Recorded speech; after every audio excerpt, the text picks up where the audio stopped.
यूं क्या कोई लड़की अपनी मौत से सिर्फ आधा घंटे पहले घर लौटने के लिए ट्रेन का टिकट बुक करती है? 33 साल की पूर्व मिस पुणे प्रिशा शर्मा ने ऐसा ही किया था। लेकिन अफसोस कि वो घर नहीं लौट पाई। मरने से पहले उसने अपनी मां को फोन पर रोते हुए कहा कि मम्मी, ये सब कुछ मैं नहीं सहन कर पा रही हूं, मैं पागल हो जाऊंगी। प्लीज प्लीज मम्मी, मुझे यहां से ले चलो। उसकी मां उसे समझाने की कोशिश कर रही थी कि बेटा सब कुछ ठीक हो जाएगा। मां बेटी के इस बातचीत के बीच में कमरे में कोई आता है। टिशा फोन काट देती है और आधे घंटे के बाद उसी घर से वापस फोन आता है टिशा की जज सास का, जो उसकी मां से कहती है कि शी इज नो मोर। टिशा मर चुकी है। आज 5 दिन हो गए हैं इस लड़की की मौत को हुए। 5 दिन में परिवार ने अंतिम संस्कार नहीं किया है, क्योंकि शादी सिर्फ 5 महीने पहले हुई थी। और पूरे देश के मन में यह सवाल है कि जो लड़की कुछ देर पहले घर लौटने की बात कर रही थी, नोएडा का टिकट बुक कर रही थी, वो आखिर मर कैसे जाती है? क्या उसने जिंदगी छोड़ी, या उसका कत्ल, या उसे मजबूर किया गया, धीरे धीरे उस मोड़ तक लाया गया जहां पर उसके पास कोई रास्ता नहीं बचा? क्योंकि ट्विशा ने अपने दोस्त को भी मैसेज किया था कि आई एम ट्रैप्ड ब्रो, मैं फंस गई हूं, तू शादी मत करना। और शायद ये इस कहानी का सबसे डरावना हिस्सा है कि वो जिंदा रहना चाहती थी, पर वो आज जिंदा नहीं है। वो उस घर से निकलना चाहती थी, लेकिन उसी घर में उसकी मौत हो गई। उसका परिवार मुख्यमंत्री आवास के बाहर इंसाफ की मांग को लेकर प्रदर्शन कर रहा है। सच सामने आने तक अंतिम संस्कार से इनकार कर चुका है। दूसरी तरफ उसका पति लॉयर है जो फरार है। सास जज रह चुकी है। और ससुराल पक्ष इस मरने वाली टिशा पर आरोप लगा रहा है कि ये तो नशेड़ी थी, इसके तो अफेयर्स थे। और यहीं से शक गहरा हो जाता है कि क्या मरने के बाद भी टूशा को इंसाफ, उसके लिए लोग आवाज उठाने वाले। लेकिन इस आवाज को हम उठाएं उससे पहले आप भी हमारी ताकत बनिए।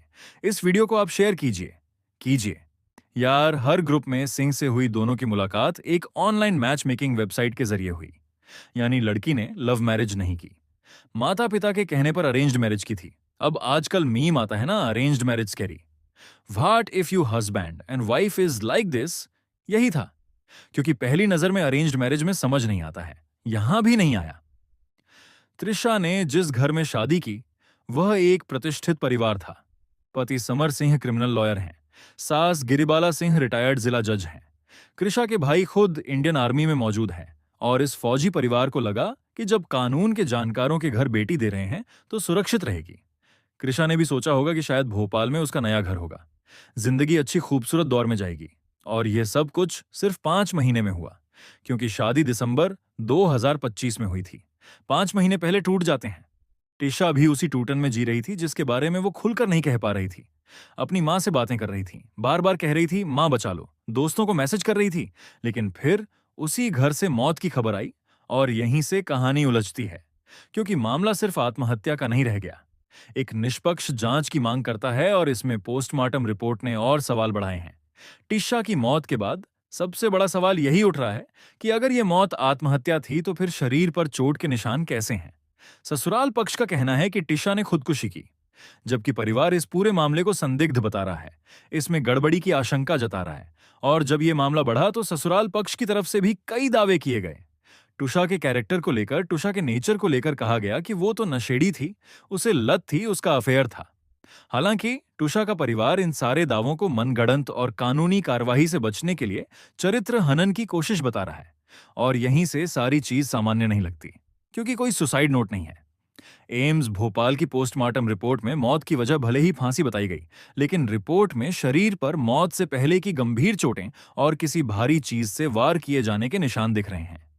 इसके साथ उलझन यह भी है कि फांसी का सामान यानी बेल्ट या फंदा जो इस्तेमाल हुआ था मौके पर नहीं मिला, और न ही उसे शुरुआत में फोरेंसिक जांच के लिए भेजा गया। अब क्या पुलिस लापरवाह थी या रसूख का असर था? लेकिन ये जांच पर शक तो गहरा कर रहा है, ये मामला बदल रहा है। उधर ससुराल पक्ष के दावों के विपरीत कृषा की लैब रिपोर्ट भी पूरी तरह नकारात्मक आई।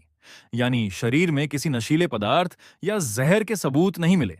अब सवाल फिर वही आता है कि अगर यह खुदकुशी थी तो चोट के निशान कहां से आए, फांसी का सामान कहां गायब हुआ? सच क्या है वो हम नहीं जानते, अदालत तय करेगी। लेकिन शुरुआती ढिलाई के बाद पुलिस ने दहेज उत्पीड़न, आत्महत्या के लिए उकसाने जैसे गंभीर धाराओं में केस दर्ज किया।